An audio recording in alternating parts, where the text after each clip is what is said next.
На данный момент оперативно-следственные группы Госслужбы по борьбе с экономическими преступлениями проводят обыски и проверки в торговых центрах Таатан, ИГОИН и Международном университете инновационных технологий.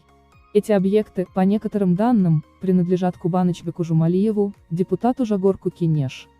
Напомним, ГСБ проводит досудебное производство по вопросу имущества депутата Жагорку Кенеша Кубанычбека Жумалиева, зарегистрированное Генеральной прокуратурой Кыргызской республики. В мае этого года именно Сыймых Жапыкеев обвинил Жумалиева в том, что тот якобы обогатился незаконным путем во время работы на госслужбе. При этом после смены власти в стране Жапыкеев возглавил финполицию. Согласно данным Министерства юстиции, руководителем АСА Кыргызско-Китайская ОСА торговый центр ГОИН ЛТД является Жумалиева Гулнур Кубанычбековна, учредителями – Мунире, Хэн Ченю и 2 учредителя. Жумалиев Кубанычбек Марзабекович является соучредителем Университете Международный университет инновационных технологий.